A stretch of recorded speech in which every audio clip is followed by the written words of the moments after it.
Alors, chers téléspectateurs, à présent, nous sommes avec Cheikh Mbow, c'est le directeur exécutif de la COSYDEP.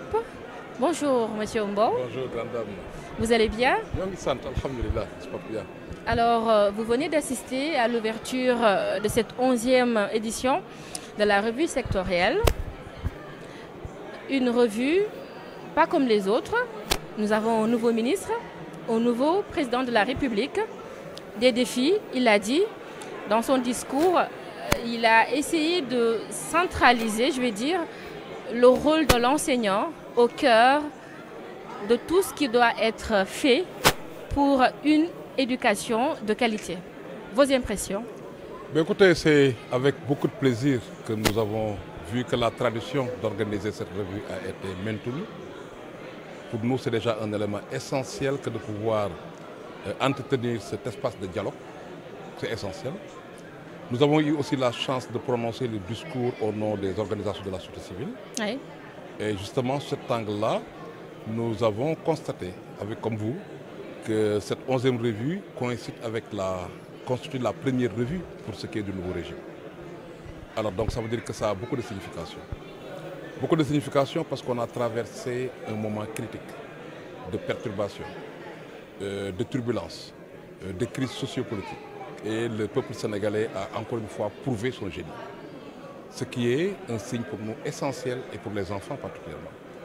Cette période de crise a fait évidemment que nous n'avons pas pu avoir le temps nécessaire pour adresser les grandes problématiques. Donc aujourd'hui, avec cette revue, c'est comme si on nous disait que vous n'avez plus le temps de vous ralentir. Vous devez accélérer le pas et faire en sorte que les grandes questions puissent être maîtrisées. Pour nous, ces grandes questions, ça a pour nous déjà l'effectivité du droit à l'éducation. Vous savez, madame, nous considérons en tant que société civile qu'il n'est pas acceptable qu'en 2024, qu'il y ait encore autant d'enfants hors école. Il faudrait que cette revue nous aide à nous accorder sur des stratégies pour que le droit à l'éducation puisse être une réalité pour tous les enfants. Et ça, pour le faire, il faut adresser la problématique de la vulnérabilité. Vulnérabilité des enfants. Quels sont les enfants qui sont les plus exclus du système éducatif? Que ce soit des enfants handicapés, des filles, des enfants qui soient dans la profondeur du pays, mais vulnérabilité aussi des cibles. Quels sont les sous-secteurs qui sont les plus sous-dotés? Si nous voulons avoir une approche holistique, nous devons donner plus d'attention aux non formels, les langues nationales, les daara, parce que c'est une demande communautaire. Parce qu'il y a des Sénégalais qui veulent entrer par les daara pour justement se construire. Nous devons donner plus de place à la petite enfance, au préscolaire. Le lien est établi entre la qualité de l'éducation et la préscolarisation. Vous avez jusque-là, notre pays a un taux de préscolarisation très faible, 17%. Oui. Et des ressources très peu qui lui soient accordées, c'est moins de 1%. La question voilà, de l'alphabétisation. Vous le savez, si vous voulez que nos enfants puissent être bien accompagnés, s'ils ont la chance d'avoir des parents qui soient alphabétisés, ça renforce la. Donc aujourd'hui, tout cela, c'est des défis liés à l'accès à l'éducation. Il y a un défi lié donc à la qualité. Et c'est dans ce sens-là qu'on peut inscrire le discours du ministre, qui nous rappelle que la place de l'enseignant est importante. C'est l'intrant principal pour faire de la qualité. Donc, nous devons avoir des enseignants qui soient bien recrutés. Vraiment qu'on s'écarte de tout ce qui est recrutement parallèle, qui soit basé sur du clientélisme politique. Recruter à partir d'un concours. Ça, pour nous, c'est un élément qui est essentiel. Mais qui soit aussi bien formé, le temps de formation. Le Sénégal avait connu des temps de formation de 3 voire 4 ans. C'est arrivé, c'est retourné à un moment à 45 jours. Il est annoncé aujourd'hui que nous devons être à une année de formation initiale. Mais dans la réalité, nous sommes encore autour de 6 mois de formation. Or, l'enseignement, c'est un métier. On ne naît pas enseignant. On ne l'hérite pas. Donc, si nous donnons du temps à cela, ça va concrétiser ce que le ministre a dit sur la partie de l'enseignant. Mais le dispositif aussi d'accompagnement de l'enseignant. Parce que le monde va vite. Oui. Vous savez, avec le numérique, l'enseignant n'est plus le seul détenteur du savoir. Les connaissances sont là, ça se démocratise et tout le monde peut accéder à ces connaissances. Donc, il faut avoir un autre type d'enseignant qui soit plus dans une perspective d'encadrement des apprenants. Mais ça, pour le faire, il faut aussi donner de la place à ceux-là qu'on appelle le personnel d'appui. Parce que l'élève, c'est une solidarité qui permet de faire enregistrer, en tout cas, de faire des bons. Il faut qu'on ait des psychologues conseillers qui puissent veiller à leur orientation. Les enfants ont échoué parce qu'ils ont été mal orientés. Ils sont dans une série L alors qu'ils devraient être dans une série S, par exemple. Des enfants ont échoué parce que simplement le dispositif d'évaluation n'est pas approprié. Donc, il nous faut réinterroger le dispositif d'évaluation et d'orientation. C'est ça qui permettra de faire de la réussite la règle. Oui, tous les enfants ont du talent, tous les enfants peuvent réussir, l'échec doit être l'exception. Ça, je crois que c'est des changements de paradigme sur lesquels il faut insister. Nous avons aussi insisté sur la problématique de la résilience de nos écoles. Oui. Parce que l'enseignement, ce n'est pas seulement la classe, ce n'est pas seulement le tableau et l'enseignant et la craie, mais ce qui entoure la classe. De sorte que ça, pour nous, ça doit avoir encore plus d'attention par rapport à ça.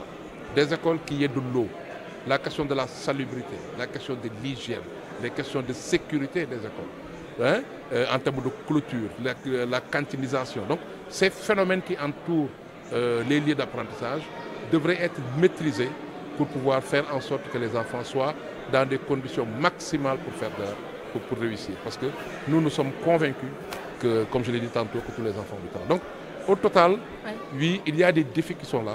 Ces défis, il faut les adresser de manière courageuse. Courageuse parce que, dans tous les cas, si tu veux avoir des changements profonds, si tu veux avoir un système éducatif bien transformé, il faudrait qu'on change de paradigme, il faut qu'on change de façon de faire. Il faut repenser la façon de faire. Parce que si nous agissons de la même façon, nous ne pouvons pas espérer avoir des résultats autres. Alors, refonder le système. Donc, en tant que membre de la société civile aujourd'hui, en résumé, vos attentes par rapport à cette 11e édition? Mais écoute, nos attentes, c'est déjà qu'on soit dans du pragmatisme. Ça veut dire qu'il y a des questions qui sont discutées depuis la première revue. Il faudrait qu'on se décide à vider certaines questions. La question de l'état civil. On doit ici, à travers la revue, avoir des données, avoir des perspectives, des stratégies qui nous permettent de dire cette question à la prochaine revue ne sera plus sur la table. Donc comment adresser cela pour nous, c'est un aspect. L'autre attente, c'est la valorisation des acteurs. Nous mettons beaucoup dans le panier de la réflexion du système éducatif en tant qu'organisation de la société civile. Il faut les reconnaître, il faut aller vers ces petites expériences, il faut les consolider et il faut les mettre à l'échelle. Donc pour nous, la reconnaissance et la valorisation des interventions et contributions des acteurs, ça aussi c'est une attente. L'esprit, l'état d'esprit des acteurs, il faut qu'on soit dans un autre état d'esprit où on se rende compte que chacun est important mais personne ne peut y arriver seul. Donc avoir des autorités qui soient suffisamment ouvertes pour tenir compte des autres contributions, pour comprendre que c'est dans une solidarité, dans la complémentarité qu'on peut adresser les défis. Donc pour nous, ça aussi c'est un élément qui est essentiel. Les données, si nous voulons faire de la revue, il faut que la problématique des données puisse être réglée. On ne peut pas planifier sans des données. Donc la question, par exemple, quand on parle de l'éducation inclusive, avec les enfants handicapés, il faut qu'on sache exactement combien ils sont, où est-ce qu'ils sont, de quel type de handicap ils souffrent. Ça, si tu n'as pas ces données, tu ne peux pas faire de résultats.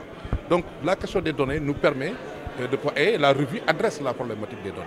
Ça, pour nous, c'est un aspect qui est essentiel. Mais ensuite, la gouvernance du système, de manière générale. Comment faire pour que le système puisse avoir plus de place au niveau local, au niveau décentralisé. Ce que moi j'appelle l'académisation du système éducatif. Il faut qu'on centralise moins. Nos ministres ont trop de pouvoir dans les systèmes éducatifs. Le ministère de l'Éducation au niveau central a trop de pouvoir. Il faut qu'on cède, qu'on laisse encore plus de pouvoir au niveau local. Parce que Matam n'est pas Kédougou. Ziguinchor ne sera jamais Dakar. Donc comment faire pour qu'on donne encore plus de moyens, plus de ressources, plus de pouvoir au niveau local, pour qu'il y ait des transformations sur la base des réalités du terrain. C'est ça qui pourrait nous permettre de pouvoir faire des résultats probants. Donc au total, alors, nous pensons que... votre message avant de nous quitter? Mon message, c'est de l'espoir, c'est un message d'espoir. Nous avons un nouveau régime, il y a de l'espoir qui est suscité. Maintenant, il faut entretenir cet espoir. Entretenir cet espoir, c'est faire en sorte que chacun puisse être totalement dans son rôle. Nous, société civile, nous devons être sur le terrain pour remonter des données et avoir des rapports alternatifs qui permettent à l'autorité de bien prendre des décisions. Il faut que chacun soit pleinement dans son rôle. Les apprenants, les élèves, ce n'est plus des enfants. Ils ont un point de vue. Il faut aménager de l'espace pour ces apprenants et ces élèves. Donc au total, notre message, c'est vraiment un message d'espoir. Mais cet espoir-là doit se fonder sur des contributions solidaires, complémentaires, avec un ministère du niveau central qui soit dans une posture de management, de manager, de coordonnateurs. C'est ça qui pourrait nous permettre évidemment de relever ces défis, parce que ces défis sont à notre portée. Cheikh Mbow dañ koy bamtu rek ci wolof xam naa ni exposé bi yaa